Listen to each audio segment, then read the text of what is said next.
तमाम धाराशिवकरांना आणि महाराष्ट्राला सांगतोय की यांनी किती गद्दार फोडू देत, पण तुमच्या उरावरती भगवा रोवल्याशिवाय उद्धव ठाकरे शांत बसणार नाही। मला अभिमान वाटतोय कैलासचा, मला अभिमान वाटतोय प्रवीण स्वामींचा। तसे 3 खासदार माझ्या सोबत आलेलेच आहेत। एक संजय राऊत आहेत, अनिल देसाई, अरविंद सावंत आणि चौथा आपला कट्टर निष्ठावंत राजाभाऊ वाजे नाशिकचे खासदार। मानलं पाहिजे तुम्हाला। म्हणजे अरविंद सावंतांचं कौतुकच म्हणा, केंद्रामध्ये मंत्री होते आणि भाजपने दगा दिला, त्यावेळेला मी अरविंदना फोन करून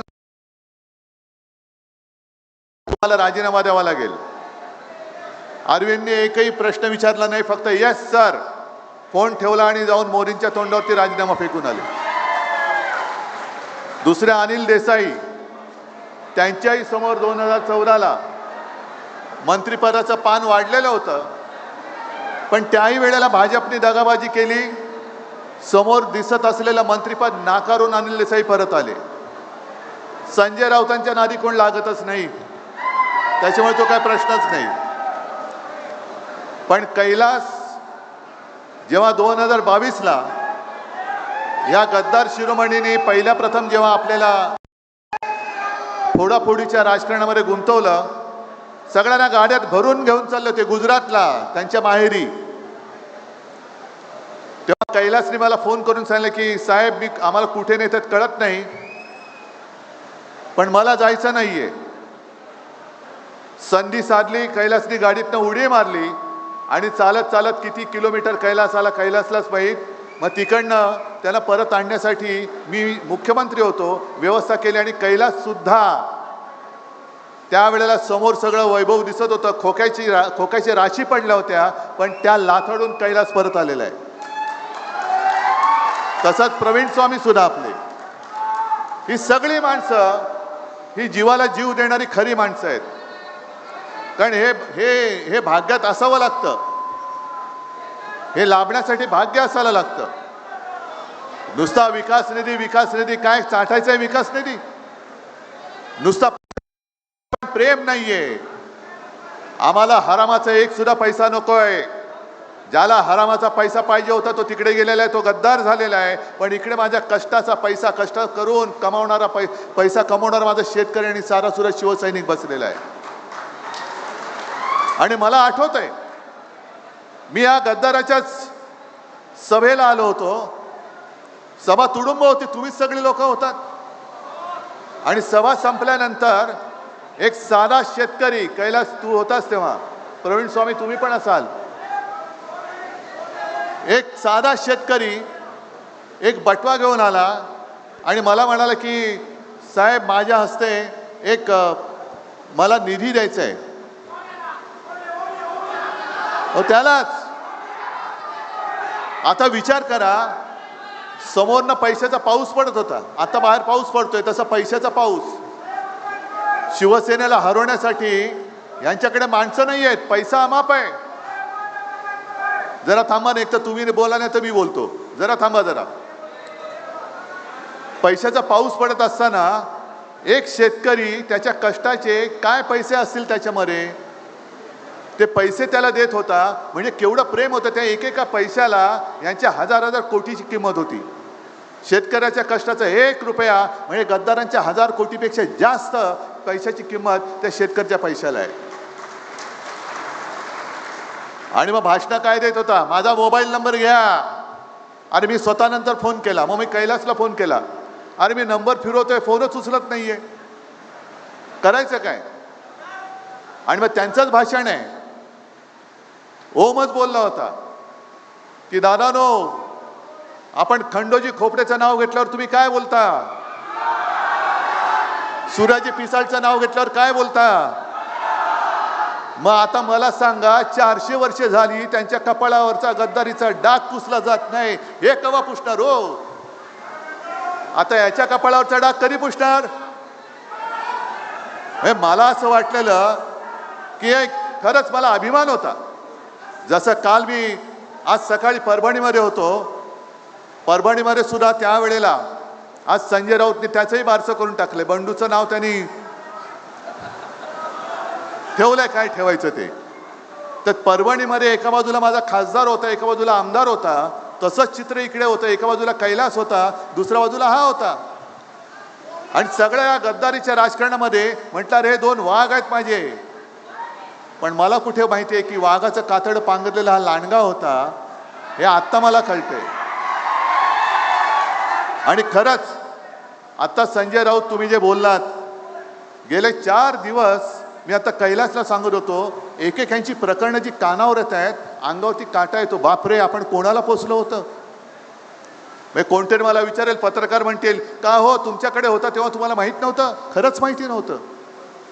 कारण हे आत्ताची जी काय प्रकरणं मला कळतायत, त्या समारांचे कुटुंब इकडे आले, त्यांना मी भेटणार आहे आणि त्यांना वाऱ्यावरती आम्ही सोडणार नाही, अजिबात सोडणार नाही, अजिबात सोडणार नाही. पण एक एक प्रकरणं ही आधी जर कळली असती तर मी तरी याला उमेदवारी दिली नसती. दुर्दैव हे आत्ता मला सगळ्या गोष्टी कानावरती येत आहेत. हे भयानक. असा माणूस आपण पोचला कसा. आणि मी तुमची माफी मागतो, कारण मी त्याला उमेदवारी दिली नसती तर तुम्ही मतदान केलं नसतं, आणि मतदान केलं नसतं तर ही कीड वाढलीच नसती. आता कोणाकडे गेलाय. गेल्या वर्षी आपत्ती आली होती त्यावेळेला सुद्धा अरविंद सावंत आणि सगळे मुंबईकरांनी इकडे पूर्ण जे काही शक्य असेल, राजन विचारे आले होते, अरविंद सावंत आले होते, अनेक मुंबईकर आले होते, आणि जे जे करता येणं शक्य होतं ते सगळं आपण केलं होतं. उद्धव ठाकरे फिरत नाहीत बोलणारे त्यावेळेला मदतीसाठी नव्हते आले. मी आलो होतो धाराशिवमध्ये तुमच्यासोबत. मी शेतकऱ्याच्या बांधावर गेलो होतो, खरडून गेलेल्या जमिनी पाहिल्या होत्या, वाहून गेलेली घरं पाहिली होती. आणि त्याच वेळेला आपण मागणी केली होती की शेतकऱ्याचा 7-12 कोरा करा. आज हे सगळे लबाड तिकडे जे बसलेत, प्रवीण स्वामी तुम्ही जे बोलत होता ते खरं आहे की पूर्ण अंधाधुंद माजलेली आहे. राज्यकारभार कोण करतच नाहीये, पूर्ण अंधाधुंद माजलेली आहे. आणि इकडे शेतकरी कोण आलेत. शेतकरी आलेत का. मग प्रामाणिकपणाने सांगायचं की आपल्या सरकारने केलेली कर्जमुक्ती तुम्हाला मिळाली होती की नव्हती. किती कटकट झाली होती का तुम्हाला.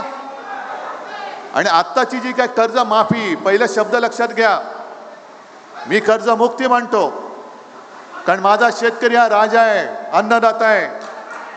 माफी ही गुन्हेगाराला करायची असते, अन्नदात्याला मुक्त करायचं असतं. त्याच्या ऋणातून मुक्त होण्यासाठी जो काही आपल्याला जे करता येणं शक्य असेल ते आपण केलं पाहिजे. मग 2019ची कर्जमुक्ती आणि आत्ताची जी कर्जमाफी यातला फरक कैलासनीच सांगितलेला आहे विधानसभेमध्ये. ही फसवी कर्जमाफी आहे. मागे सुद्धा जेव्हा आपत्ती आली होती तेव्हा आपल्या मुख्यमंत्र्यांनी जाहीर केलं होतं, इतिहासातली सगळ्यात मोठी मदतीचं पॅकेज मी जाहीर करतोय. किती जणांना मदत मिळाली मला सांगा. ज्यांच्या जमिनी खरडून गेल्या होत्या त्यांना 3.5 लाख रुपये, गुंठा का काय, एकर का काय, हेक्टर, 3.5 लाख रुपये, 3.5 रुपये तरी मिळाले. पीक विमा मिळाला. आता सुद्धा खतांचा पत्ता नाही. पावसाचा तर नव्हताच, पाऊस आत्ता लागतोय. मग हे असं सगळं शेतकऱ्याचं वाटोळं करणारं जे सरकार आहे, त्या सरकारला मदत करायला हा गद्दार तिकडे गेला. लाज वाटते, मला लाज वाटते, मी तुमच्याकडे त्याला उमेदवार म्हणून दिला होता. हे सगळं अंधाधुंद चाललेली आहे, फसवणुकीचा कारभार चाललेला आहे. आणि त्यांचे जे काही रील्स येत आहेत, आता विमानामध्ये बसलेत, परभणीचा गद्दार बसलेला, यवतमाळचा बसलेला, हिंगोलीचा बसलेला, हा चढायचा बाकी होता. छान चार्टर्ड फ्लाईट. कुठून आणली विमानं, कोणी दिला हा पैसा. शेतकऱ्याला कर्जमुक्त करण्यासाठी पैसा नाहीये. मोदी बाबांनी सांगितलं सोने खरेदी करू नका, खासदार खरेदी करा. सोनं खरेदी करू नका, तेल कमी खा, पैसा जास्त खा. हा सगळा असा खरंच उभं घालणारा आणि चीड आणणारा कारभार बघितल्यानंतर हे वाटतं तेवढं षडयंत्र सोपं नाहीये. यांची सत्ता तिकडे आहे, 2 वर्ष झालेली आहेत, बहुमत आहे ना. मग बहुमत असल्यानंतर सुद्धा तुम्हाला का अजून उद्धव ठाकरेचा तुम्ही पक्ष पळवलात, उद्धव ठाकरेचं चिन्ह पळवलात. पण तरी देखील मी नवीन चिन्ह घेऊन तुमच्या उरावरती माझे हक्काचे 9 खासदार बसवले होते. या धाराशिवकरांनी बसवला होता. मोदींचा चेहरा मी वापरला नव्हता, मी माझ्या स्वतःच्या वडिलांचा चेहरा वापरला होता. ही बिन बापाची पोरं ज्यांना बाप पळवावे लागतात ते दुसऱ्याचे बाप घेऊन मतं मागतायत, तरी देखील समोरून कोण निवडून आला त्यांना पैसे देऊन फोडतायत. ही राजकारणातली बिन बापाची अवलाद आहे, ही गद्दाराची कीड आहे. ही कीड आता आपल्याला गाडावी लागेल. हा महाराष्ट्र धर्म आहे. ही गद्दारी आई तुळजाभवानीच्या जिल्ह्यामध्ये झालेली गद्दारी आहे. जी मगाशी तुम्ही मला तलवार दिली, भवानी तलवार, अरे त्याच तलवारीने मोगलांची टक्कर देणारा आमचा छत्रपती शिवाजी महाराज होते. मग तेव्हा जर का शिवाजी महाराजांनी विचार केला असता, मोगलांची ताकद एवढी आहे की माझ्याकडे निधी नाहीये, गेले असते शिवाजी महाराज तर आपण राहिलो असतो आज जिवंत. विचार करा जरा, काय असेल तेव्हा निधी. मोगलांची प्रचंड फौज होती, हत्ती होते माजवलेले, घोडदळ होता, तोफदळ होता, घोडेस्वार होते, शस्त्रास्त्र होती, पैसा अडका सगळं काही होतं.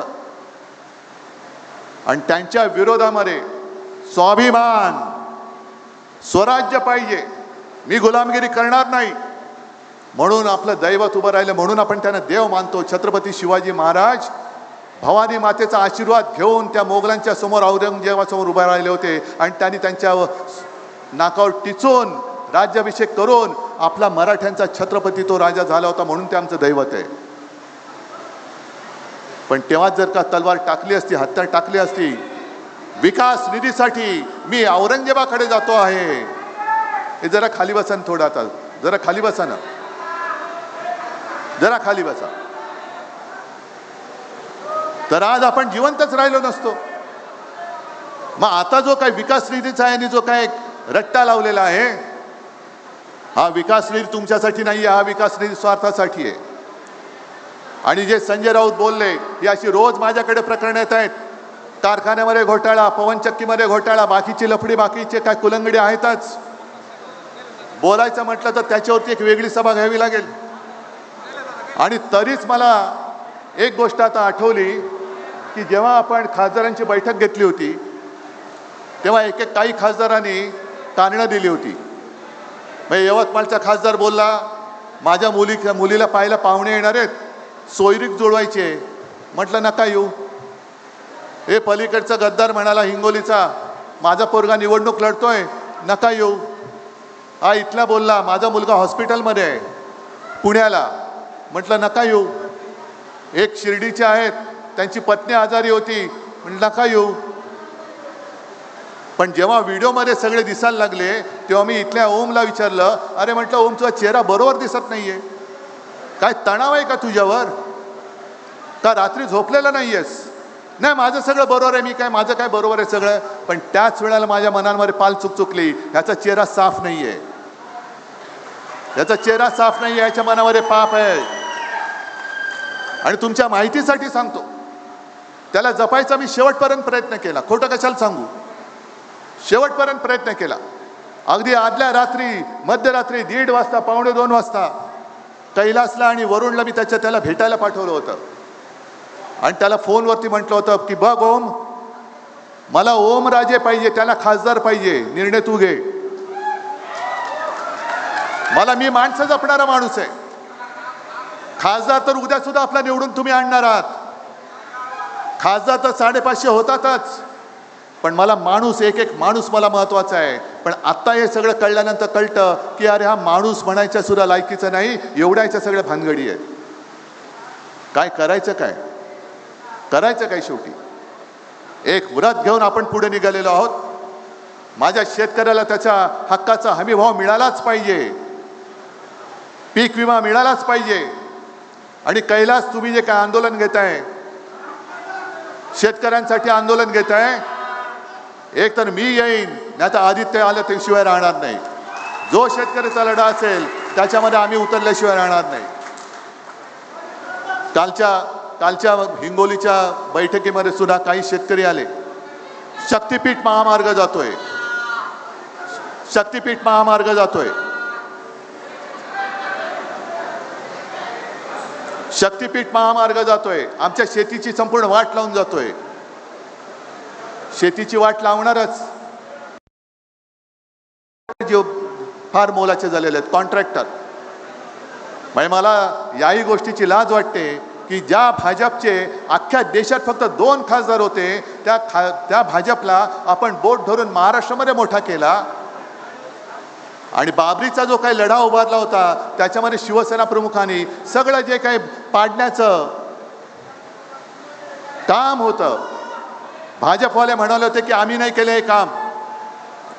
तेव्हा शिवसेना प्रमुख म्हणाले होते की जर हे काम माझ्या शिवसैनिकांनी केलं असेल तर त्या शिवसैनिकांचा मला गर्व आहे. पण आता लक्षात येतंय जे भाजपवाले बेंबीच्या देठापासून बोंबलत होते की मंदिर वही बनाएंगे, मंदिर वही बनाएंगे, आता गेल्या 4 दिवसात त्याही बातम्या येत आहेत की त्या मंदिराची लूट चाललेली आहे. आले ना बातमी. जसं इकडे कधी कधी तुळजाभवानीची दानपेटीमध्ये लूट अशी बातमी येते, तसं राम मंदिराची लूट चालले. चांदीच्या विटा गायब झाल्यात. दिलेल्या लोकांनी दान ते गायब झालेलं आहे. काय काय नव्हतं केलं आपण. स्वतः शिवसेना प्रमुख सर्वत्र फिरले होते. ए बाबा त्याला काय लागलंय का बाजूला बघा, घेऊन जा त्याला.